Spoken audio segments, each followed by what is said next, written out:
iyong pawiin, ayon din sa iyong pag-ibig sa akin. Linisin mo sana ang aking karunhan at patawarin mo ang aking kasalanan. Ako'y kaawaan, o mahal kong Diyos, sang-ayon sa iyong kagandahang loob. Mga kasalanan ko'y iyong pawiin, ayon din sa iyong pag-ibig sa akin. Simulan po natin ang ating pagdiriwang sa ngalan ng Ama at ng Anak at ng Espiritu Santo. Amen. Ang pagpapala ng ating Panginoong Jesucristo, ang pag-ibig ng Diyos Ama at ang pakikipagkaisa ng Espiritu Santo naway sumainyong lahat. At sumaiyo rin. Mga kapatid kay Kristo at mga kadiboto, muli tayo ay tinipon ng ating Nuestro Padre, Jesus Nazareno, bilang kaanib ng angka ng Diyos. Tinipon niya tayong lahat sapagkat mahal niya tayo. Kaya tumulog po tayo sa ating maawaing Panginoon na nagpapatawad ng lubos. Inaamin ko sa makapangyarihang Diyos At sa inyo mga kapatid, na lubha akong nagkasala sa isip, sa salita, at sa gawa, at sa aking pagkukulang. Kaya isinasamo ko sa mahal na Birheng Maria, sa lahat ng mga anghel at mga banal, at sa inyo mga kapatid, na ako'y panalangin sa Panginoong ating Diyos. kaawaan tayo ng makapangyarihang Diyos. Patawarin tayo sa ating mga kasalanan at patnubayan tayo sa buhay na walang hanggan. Amen. Panginoon, kaawaan mo kami. Panginoon, kawaan mo kami. Kristo, kaawaan mo kami. Kristo, kaawaan mo kami. Panginoon, kaawaan mo kami. Panginoon, kaawaan mo kami. Manalangin tayo. Ama naming makapangyarihan, bilang tugon sa aming ngayoy dumadalangin, itulot mong ikaw ay aming makapiling. Ang pagtitiwala namin sa dakilang pag-ibig mo ay tunghayan mo sa aming ngayoy naririto upang sa pagkaparam ng bahid ng aming mga kasalanan, kami makapamuhay sa iyong kabanalan at maging ganap na tagapagmana ng iyong pangakong buhay sa pamamagitan ni Jesucristo kasama ng Espiritu Santo magpa sa walang hanggan. Amen. Magsiupo muna po ang lahat. Pagbasa mula sa aklat ng Henesis. Noong mga araw na iyon, nagpatira pa si Abram. Sinabi pa sa kanya ng Diyos, "Ito ang ating tipan. Ikaw ay magiging ama ng maraming bansa. Hindi na Abram ang itatawag sa iyo, kundi Abraham, sapagkat ginagawa kitang ama ng maraming bansa. Pararamihin ko ang iyong mga inapo at magtatatag sila ng mga bansa at may magiging hari sa kanila. Tutuparin ko ang aking pangako sa iyo at sa iyong lahi, at ako'y magiging Diyos ninyo habang panahon. Ibibigay ko sa inyo ang lupaing ito na inyong tinitirhan ngayon. Magiging inyo na ang buong lupain ng Kanaan habang panahon, at ako ang magiging Diyos ninyo. Kayo naman ay dapat maging tapat sa ating tipan, ikaw at ang iyong lahi, Sabi pa ng Diyos kay Abraham. Ang salita ng Diyos. Salamat sa Diyos. Nasa isip ng may kapal ang tipanya kailanman. Nasa isip ng may kapal ang tipanya kailanman. Siya ay hanapin at ang kanyang lakas ay siyang asahan. Siya ay hanapin upang mamalagi sa kanyang harapan. Ating gunitain ang kahanga-hanga niyang mga gawa, ang kanyang paghatol, gayon din ang kanyang ginawang himala. Nasa isip ng may kapal ang tipanya kailanman. Ito'y nasaksihan ng mga alipit anak ni Abraham. Gayon din ang lahat na anak ni Jacob na kanyang hinirang. Ang Panginoong Diyos ay ang Panginoon, siya ang ating Diyos. Sa kanyang paghatol ay ang nasasaklaw, buong sansinukob. Nasa isip ng may kapal ang tipanya kailanman. Ang tipang pangako'y laging nasa isip niya kailanman. Ang mga pangakong kanyang binitiwan sa lahat ng angkan.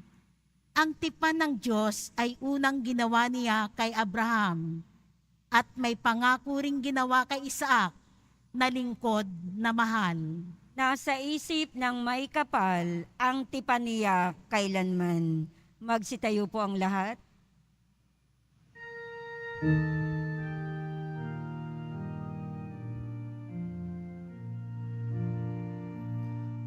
Nagpupuri kami sa'yo, Panginoong Jesucristo.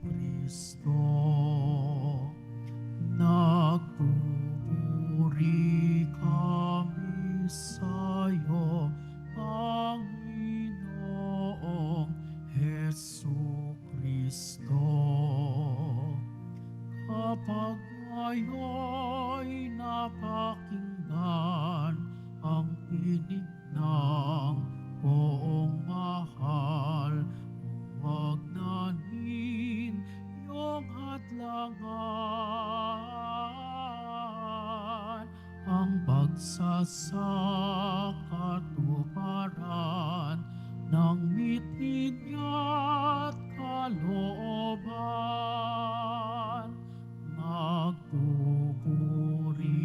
kami sa'yo, Panginoong Jesucristo.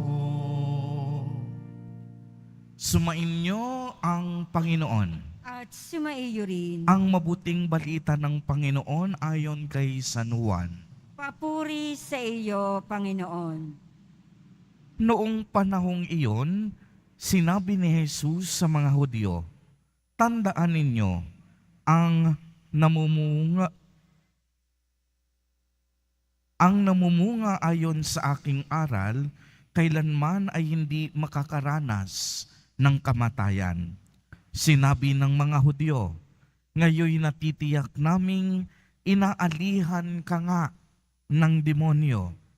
Namatay si Abraham at ang mga propeta, pero sinasabi mong hindi mamamatay kahit kailanman ang sinumang namumuhay sa iyong aral? Dakila ka pa ba kaysa sa aming amang si Abraham? Siya'y namatay, gayon din ang mga propeta. Ano ba ang akala mo sa sarili mo?" Sumagot si Jesus, "Kung ako ang nagpapangaral sa aking sarili, iya'y walang kabuluhan. Ang aking Ama ang nagpapangaral sa akin, at sinasabi ninyong siya ang inyong Diyos. Hindi niyo siya nakikilala, ngunit siya'y nakikilala ko. Kung sabihin kong hindi ko siya nakikilala, ako'y magiging sinungaling na tulad ninyo. Subalit nakilala ko siya at ginawa ko ang kaniyang sinasabi. Natuwa ang inyong amang si Abraham nang mabatid na makikita niya ang araw ng pagparito ko. Nakita nga niya ito at siya'y nagalak. Dahil dito'y sinabi sa kanya ng mga Hudyo, wala ka pang 50 taon at nakita mo na si Abraham? Sumagot si Jesus, sinasabi ko sa inyo, bago pa ipanganak si Abraham, ako na. Dumampot sila ng bato upang siya'y batuhin, ngunit nagtago si Jesus at lumabas sa templo. Ang mabuting balita ng Panginoon. Pinupuri ka namin, Panginoong Heso Kristo. Maupo mo ng lahat. Magandang umaga po sa inyong lahat, mga kapatid kay Kristo.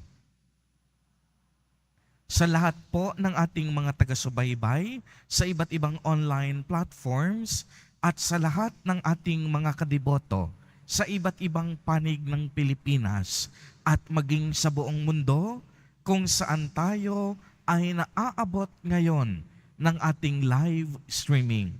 Mapayapang umaga din po sa inyong lahat.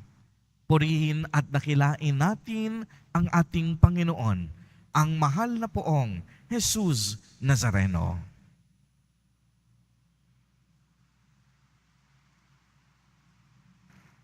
Mga kapatid kay Kristo at mga kadiboto, malugod po namin kayong tinatanggap sa Basilica Minor at Pambansang Dambana ni Jesus Nazareno. Tunay ngang ilang araw na lamang at papasok na tayo sa pinakataimtim at pinakabanal na paggunita ng sambayanang Kristiyano, ang Semana Santa o ang mga mahal na araw.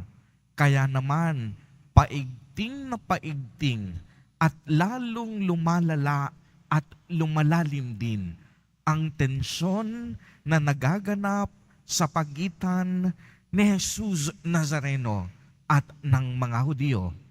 Sa unang pagbasa, narinig po natin ang pakikipagtipan ng Diyos Ama kay Abram. At bilang resulta ng kanilang tipanan o tinatawag na covenant, ang pangalan ni Abram ay pinalitan sa pangalang Abraham. At isa sa epekto nito, si Abraham ay magiging ama ng maraming bansa. Kinalaunan, tatawagin din si Abraham bilang ama ng pananampalataya. Kaya nga kung mapapansin ninyo, may habilin ang Diyos kay Abraham na dapat maging tapat din siya sa tipanan niya sa Diyos. Dahil alam naman natin na kahit anong mangyari, ang Diyos Ama mananatiling tapat sa kaniyang winika, sa kaniyang pangako, at sa lahat ng kaniyang sinasabi. Kaya nga para sa mga Hudyo, si Abraham, si Moises, at mga propeta ay dakila para sa kanilang pananampalataya. Si Abraham kanilang tinitingala at binibigyang halaga bilang pundasyon ng kanilang paniniwala at pananampalataya. Ngunit narinig natin sa Ebanghelyo na ang mga Hudyo tila ayaw paniwalaan si Jesus Nazareno. Tila ayaw parangalan ang presensya ni Jesus Nazareno. Kaya kahit anong paliwanag ng mga Hudyo, hindi nila tinatanggap ang mga sinasabi ni Jesus Nazareno. Kaya nga sa bandang huli, ipinakilala na ni Jesus ang tunay niyang kalikasan. Anong sinabi niya? Bago pa si Abraham, ako na. Naaalala niyo yung salitang, I am who am I. Di ba sinabi rin ito ng Diyos kay Moises bilang kaniyang pangalan. At ngayon, ipinakikilala ni Jesus Nazareno na siya nga. Ako nga. Parehong-pareho ng pagsasabi ng Diyos Ama sa kaniyang pangalan kay Moises. Ang ibig sabihin nito, tunay ngang ang Diyos Anak at Diyos Ama ay iisa. Tunay ngang si Jesus Nazareno ay bugtong na anak ng Diyos Ama. Subalit kahit anong paliwanag ni Jesus Nazareno, sadyang matigas ang puso ng mga Hudyo. Kaya't anong ginawa nila kay Jesus at sa kaniyang mga kasama?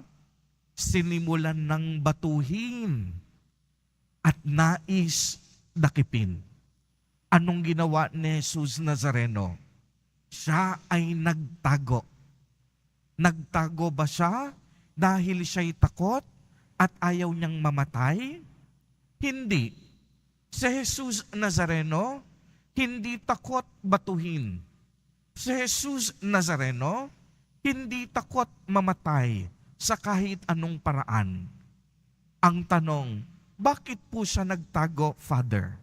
Simple lang ang kasagutan, sapagkat hindi pa niya oras sa mga sandaling iyon. Hindi pa iyon ang panahon ng kaniyang pagpapakasakit. May tamang panahon na inilaan ang Diyos Ama para sa kaniyang pagpapakasakit, pagkamatay, at muling pagkabuhay.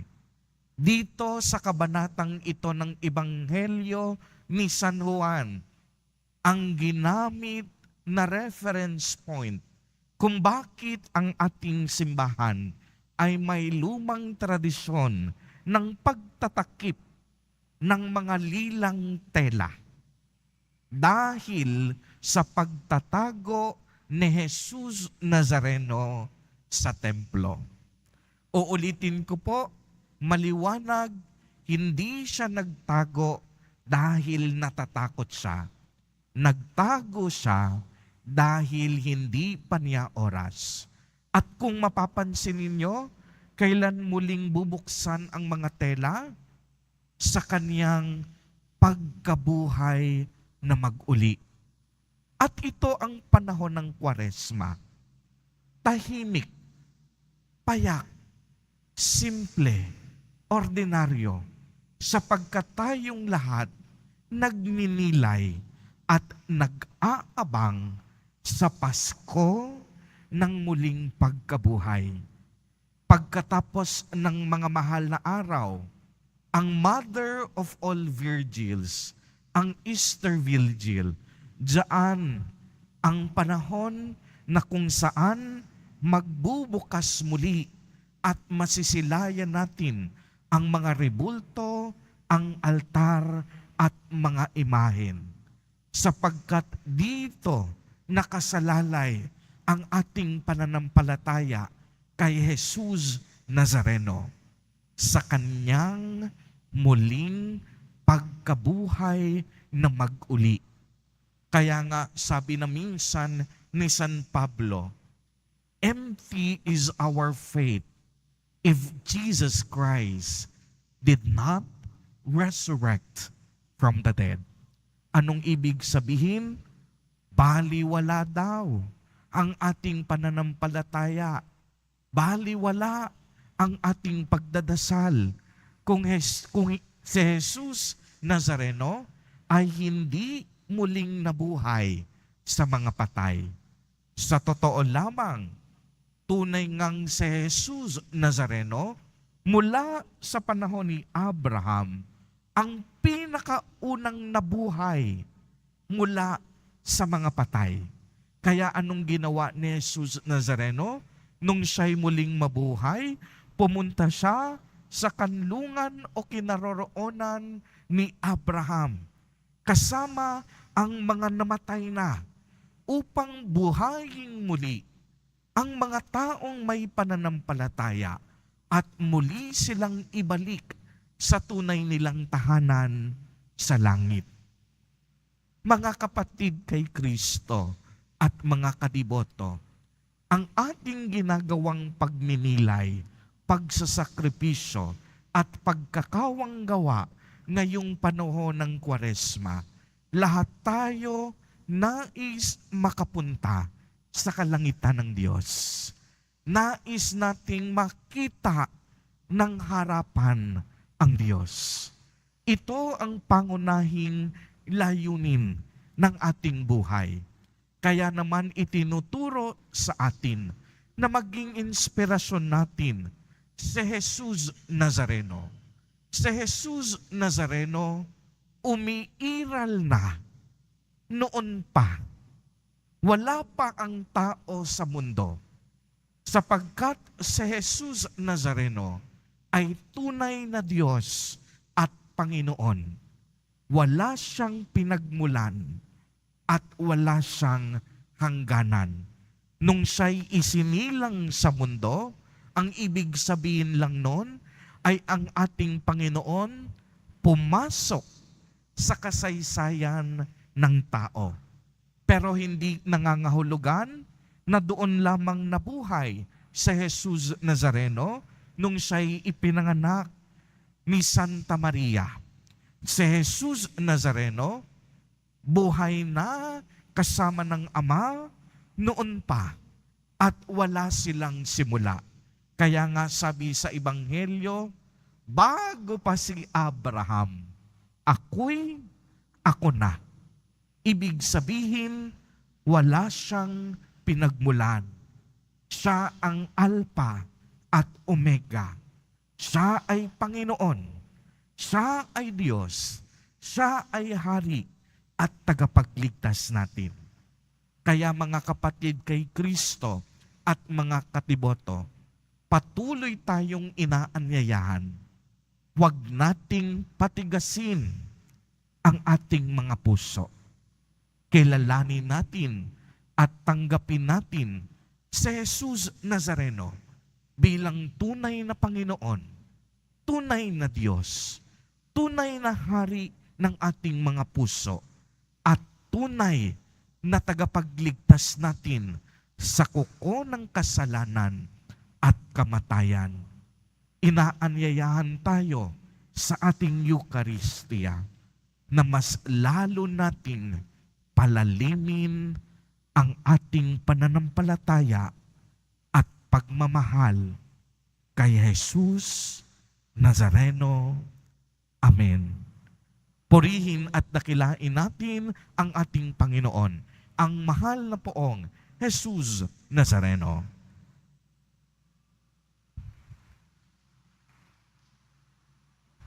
Magsitayo po ang lahat.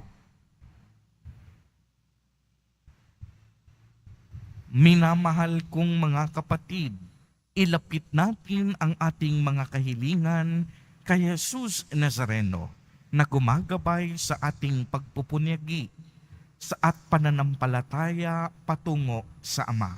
Sa bawat panalangin at kahilingan, ang atin pong itutugon, Jesus, dalhin mo kami sa Ama. Jesus, dalhin mo kami sa Ama. Ang kaharian ng Diyos naway manatili sa mga puso ng mga kumikilala sa presensya ni Jesus. Manalangin tayo. Jesus, dalhin mo kami sa Ama. Sa pamamagitan ni Jesus, maipagkaloob nawa sa atin ang kakahayahang magpunyagi sa pananampalataya katulad ng ginawa ni Abraham. Manalangin tayo. Jesus, dalhin mo kami sa Ama. Ang diwa ng ating pananampalataya naway ganap nating maipadama sa pamamagitan ng pagkilos ni Jesus sa ating mga puso Manalangin tayo. Jesus, dalhin mo kami sa Ama. Ang mga may sakit at binabagabag ng mga suliranin, naway magpasalamat sa presensya ni Jesus na kanilang kasama sa paglalakbay. Manalangin tayo. Jesus, dalhin mo kami sa Ama. Panginoong Diyos, igawad mo ang aming mga kahilingan at panatilihin ang aming pananampalataya habang kami ay naglalakbay sa buhay. Hiniling namin ito sa pamamagitan ni Jesus Nazareno na Amen. aming Panginoon. Amen. Amen. Magsiupo muna po ang lahat.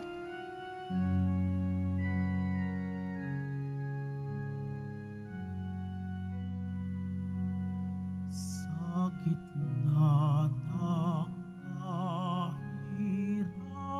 kahirapan, ang nadama ko ay aliw, pagkat buhay ang natamo sa pangako mo sa akin.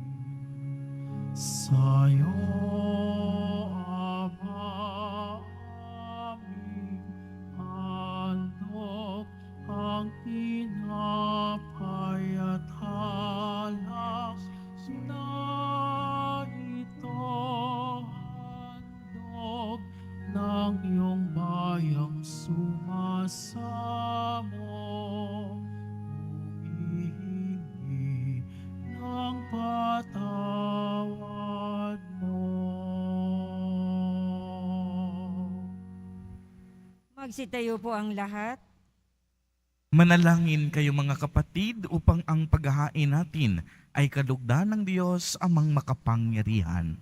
Tanggapin nawa ng Panginoon itong paghahain sa iyong mga kamay, sa kapurihan niya at karangalan, sa ating kapakinabangan at sa buong sambayanan niyang banal. Ama naming lumikha, kalugdan mo ang paghahain ng mga natitipon dito upang ito'y pakinabangan sa pamumuhay namin sa mundo at sa pagkakamit ng kaligtasan ng mga tao sa pamamagitan ni Jesucristo kasama ng Espiritu Santo magpa sa walang hanggan. Amen. Sumainyo ang Panginoon. At sumaiyo rin. Itaas sa Diyos ang inyong puso at diwa. Itinaas na namin sa Panginoon. Pasalamatan natin ang Panginoong ating Diyos. Marapat na siya ay pasalamatan. Ama naming makapangyarihan, tunay nga pong marapat na ikaw ay aming pasalamatan sa pamamagitan ni Jesucristo na aming Panginoon, sa pagpapakasakit ng giliw mong anak, ang sangkatauhay minarapat mong magpahayag ng iyong dakilang pag-ibig sa lahat, na pawang nais mong tubusin ng Mesiyas. Sa harap ng iyong kadakilaan, kapos ang dila naming magsaysay. Sa pag-ibig na makapangyarihan, sa krus ay itinanghal. Sa krus ipinasyang patawarin ang mga tao. Sa krus nagtagumpay ang ipinangakong Kristo.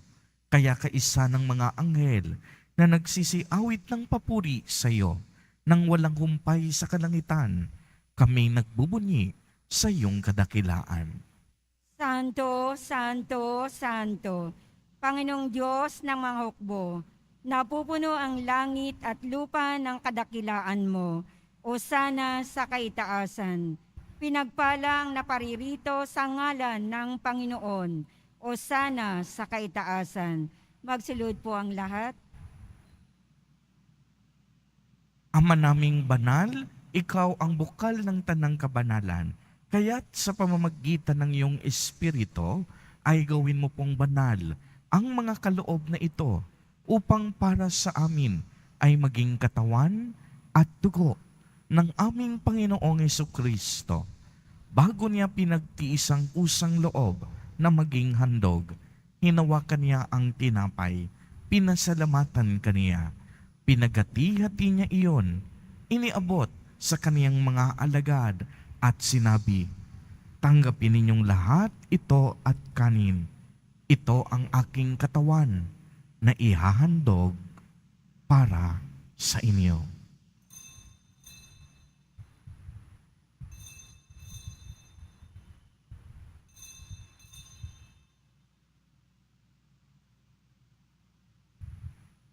Gayon din naman noong matapos ang hapunan, hinawakan niya ang kalis. Muli kanyang pinasalamatan. Iniabot niya ang kalis sa kaniyang mga alagad at sinabi, "Tanggapin ninyong lahat ito at inumin. Ito ang kalis ng aking dugo, ng bago at walang hanggang tipan. Ang aking dugo na ibubuhos para sa inyo at para sa lahat sa ikapagpapatawad ng mga kasalanan. Gawin ninyo ito sa pag-alaala sa akin."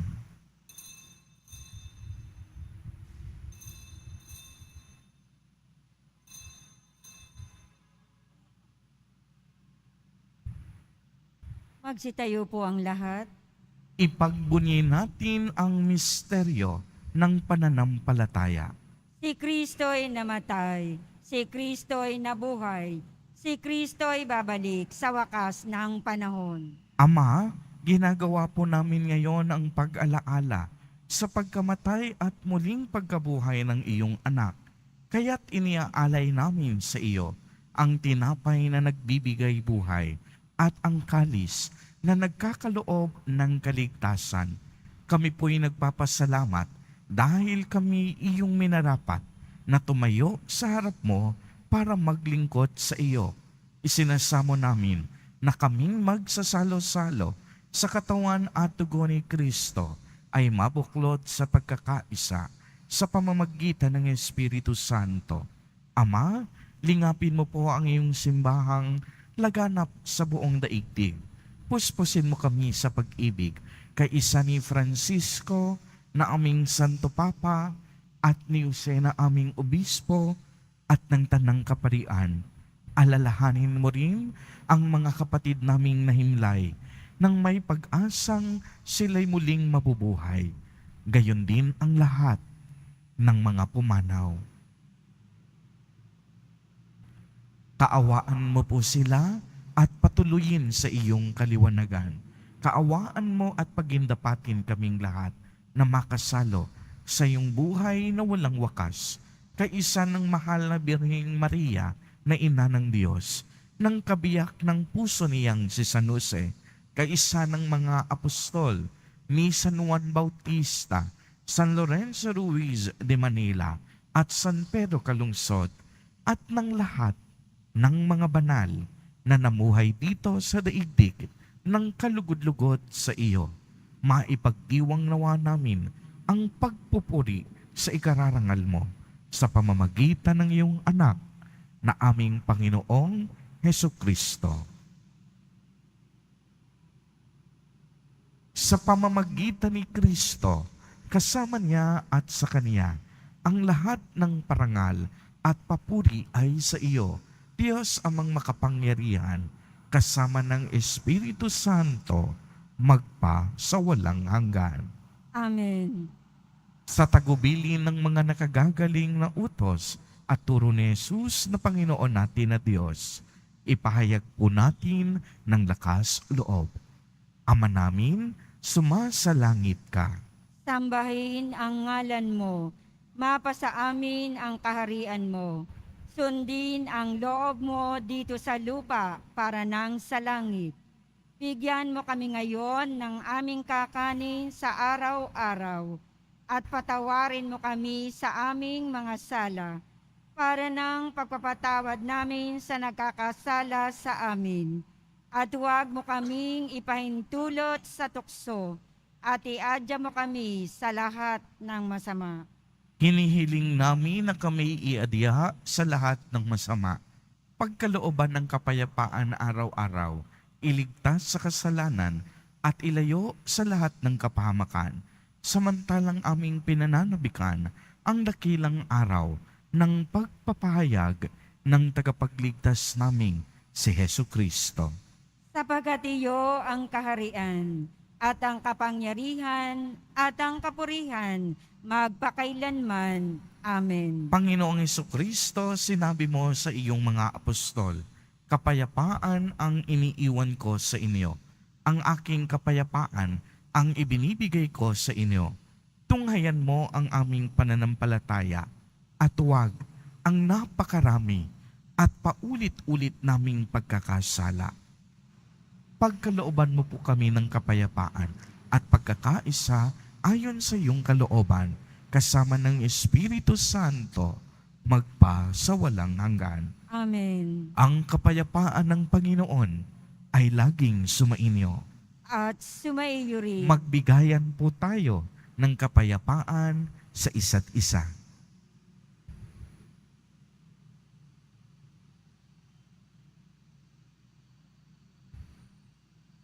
Kordero ng Diyos na nag-aalis ng mga kasalanan ng sanlibutan, maawa ka sa amin. Kordero ng Diyos na nag-aalis ng mga kasalanan ng sanlibutan, maawa ka sa amin. Kordero ng Diyos na nag-aalis ng mga kasalanan ng sanlibutan, ipagkaloob mo sa amin ang kapayapaan. Magsulod po ang lahat.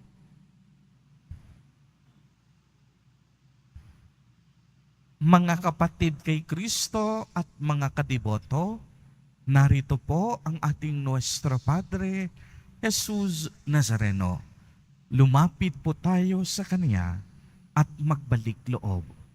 Siya ang kordero ng Diyos. Siya ang nag-aalis ng mga kasalanan ng sanlibutan. Mapapalad po tayo na inaanyayahan sa Kaniyang piging. Panginoon, hindi ako karapat-dapat na magpatuloy sa iyo, ngunit sa isang salita mo lamang ay gagaling na ako. Ipagsanggalang nawa tayo ng katawan at dugo ni Kristo para sa buhay na walang hanggan. Amen.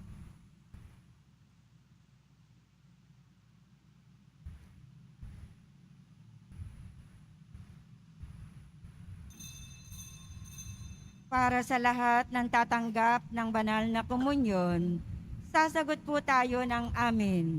Pagkasabi ng pari o ng lay minister ng katawan ni Kristo at isubo agad sa bibig. Bago umalis sa harapan ng pari o lay minister, sumunod po tayo.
Manalangin tayo.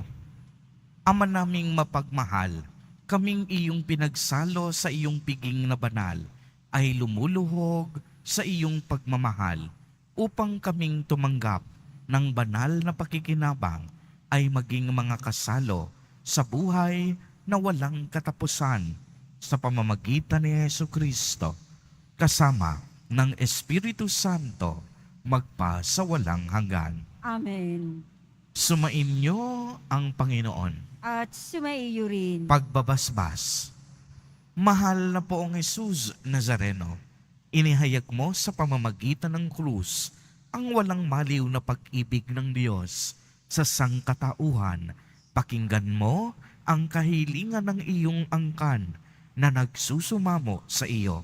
Makamtanawa nila ang iyong katugunan at tanggapin ang kasagutan na may utang na loob na tinatanaw.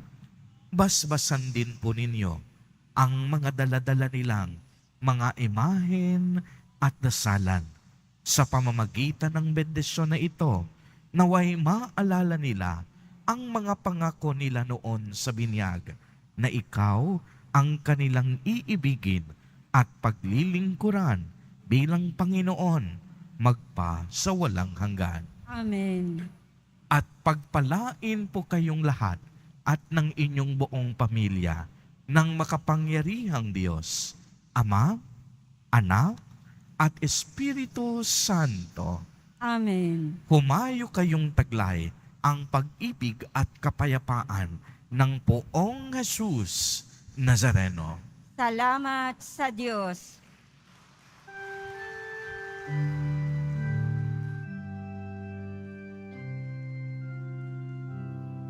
Nuestro Padre Jesus Nazareno, sinasamba ka namin,